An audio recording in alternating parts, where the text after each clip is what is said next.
आप देख रहे हैं कल का बाजार। अमित सेठ हमारे साथ बने हुए। फटाफट सब सवाल लेते हैं सोशल मीडिया से और ट्विटर की ओर पहले रुख कर लेते हैं। सवाल भेजा है कुंवर नारायण शर्मा ने। सवाल है इनका बीईएल पर 265 पर इन्होंने बीईएल के स्टॉक खरीदे हैं और दूसरा स्टॉक है सीडीएसएल। यहाँ पर 1635 की बाइंग है। 6 मंथ्स का होराइजन है। तो बीईएल 265 और सीडीएसएल 1635। जी बीएल एक अगर रिकवरी मोड में होल्ड करने की सलाह है। स्टॉप लॉस रखे लगभग यहाँ पे 285 रुपीज का। और दूसरा स्टॉक इन्होंने कहा सीडीएसएल। सीडीएसएल पे हमने 3-4 दिन पहले एक शार्प पुल बैक देखा था। तो यहाँ पे एक स्टॉप लगा के रखे 1450 रुपीज का सीडीएसएल। प्रिया गुप्ता एक सवाल भेज रही है। एनटीपीसी पर 428 की बाइंग है, जानना चाहते हैं और ऐड भी कर सकते हैं क्या करंट लेवल से? व्यू 1 ईयर का है। जी 1 ईयर का व्यू है तो ऐड किया जा सकता है। इन दैट केस आपका स्टॉप लॉस रहेगा लगभग 400 रुपए का। और जिस हिसाब से स्ट्रक्चर्स प्लेस्ड आउट, अगर 400 लॉन्ग टर्म चार्ट्स में इंटैक्ट रहते हैं, फर्स्ट टारगेट 450 475 तक के आ सकते हैं। विश्वास का एक सवाल आया है ट्विटर पर। इंडस टावर्स के 60 स्टॉक्स है 415 के प्राइस पर, जानना चाहते हैं करंट रेट पर और ऐड भी कर सकते हैं क्या? लॉन्ग टर्म का व्यू है। साथ ही जानना चाहते हैं दूसरे टेलीकॉम स्टॉक्स में कोई ऐड किया जा सकता है क्या? जी इंडस टावर एक अच्छा खासा स्ट्रक्चर है। ऐड अगर आपको करना है तो थोड़ा सा डिप की वेट करें। अगर आपको डिप लगभग 380-85 के आसपास आ जाता है तो एक बहुत अच्छा एंट्री एरिया होगा। In that case your stop loss will be 370। और अगर कोई टेलीकॉम स्टॉक में इनको ऐड ही करना है तो दैट इज भारती एयरटेल। लेकिन फिलहाल निवेश की सलाह नहीं दूंगा क्योंकि ऑलरेडी स्टॉक में 200-250 रुपए का रनअप पिछले 5-7 दिनों में देखा है। तो डिप आए तो भारती में पोजीशन बनाए।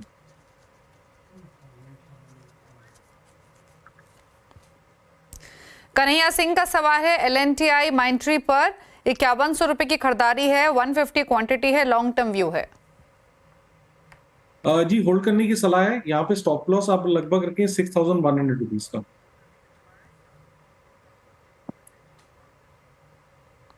ओके। एक और सवाल आया है मोहम्मद कमरू का। चेन्नई पेट्रो पर 1224 की इनकी खरीदारी चेन्नई पेट्रो में, लॉन्ग टर्म व्यू है। जी चेन्नई पेट्रो थोड़ा सा साइडवेज कंसोलिडेशन में है तो होल्ड करें with stop loss of 875 rupees के स्टॉप के साथ होल्ड करें इसको। अभिषेक गुप्ता फेसबुक पर सवाल भेज रहे हैं हेवल्स या फिनोलेक्स केबल्स, दोनों में से कौन सा बेटर रहेगा लॉन्ग टर्म के लिए? केबल्स और दूसरा इन्होंने कहा फिनोलेक्स। जी दोनों ही स्ट्रक्चर फिनोलेक्स बेहतरीन। Cables, right. जी जी जी दोनों ही स्ट्रक्चर बेहतरीन है, अच्छे लग रहे हैं चार्ट्स में। अगर इन्होंने हेवल्स में पोजीशन बनानी है तो स्टॉप लॉस 2000 का रहेगा। फिनोलेक्स अगर इन्हें पसंद है तो इस पे स्टॉप लॉस 1400 रुपए का लगभग रहेगा।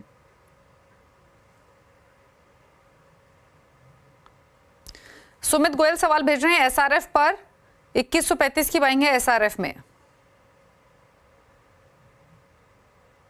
2135 जी एसआरएफ होल्ड करके रखे। यहाँ पे स्टॉप लॉस लगाए 2350 रुपए का। स्टॉक एक रिबाउंड मोड में है तो आशा करते हैं इनको कुछ प्रॉफिट बनेगा यहाँ पे। और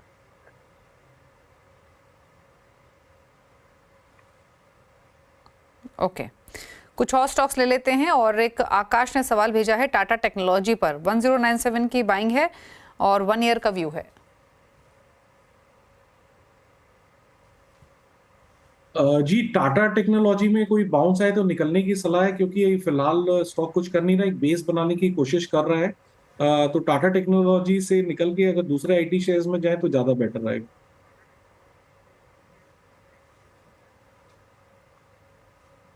ओके, कुछ और क्वेश्चंस ले लेते हैं। ट्विटर पर एक सवाल और आया है और ये सवाल हमें भेजा है धर्मेंद्र कुमार ने। मेदांता पर सवाल है 789 इनकी बाइंग है, 1 ईयर का व्यू है। दूसरा डाटा पैटर्न्स, यहाँ पर 2200 की बाइंग है। डाटा पैटर्न्स 2200, मेदांता 789, 1 ईयर का व्यू। जी वेदांता होल्ड करने की सलाह है। इनफैक्ट आज के सत्र में वेदांता में हमने काफी स्ट्रॉन्ग ट्रैक्शन देखा है। स्ट्रक्चर यहाँ पे पॉजिटिव है। दूसरा इन्होंने डेटा पैटर्न्स का, डेटा पैटर्न्स ने अपना 200 एमआ तोड़ दिया ऑलमोस्ट सपोर्ट पे 2500 के। तो कोई बाउंस है तो निकले क्योंकि यहाँ पे स्ट्रक्चर वीक है।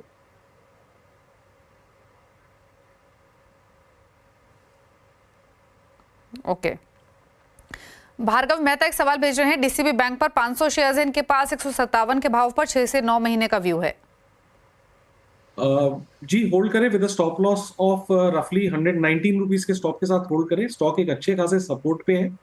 अगर 130 के ऊपर निकलेगा तो यहाँ पे तेजी बन सकती है कंसोलिडेशन मोड में, तो इसीलिए होल्ड करना चाहिए with stop of 119।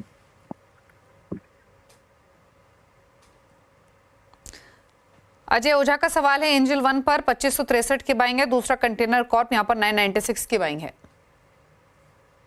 Ji Angel One को होल्ड करें विद स्टॉप लॉस ऑफ 2500, और दूसरा इन्होंने कहा ma'am the other stock Concor. Okay जी कॉन्कोर का स्ट्रक्चर वीक है, स्टॉक ने 200 एमआ ब्रेक कर दिया है, तो कोई भी रिबाउंड आए तो यहाँ से निकलने की कोशिश करें।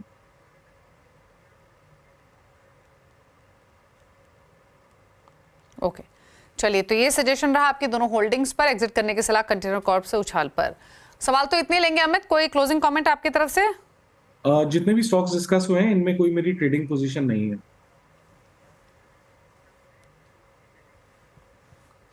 शुक्रिया अमित आपका शो में आने के लिए और सभी क्वेरीज को आंसर करने के लिए, थैंक यू सो मच।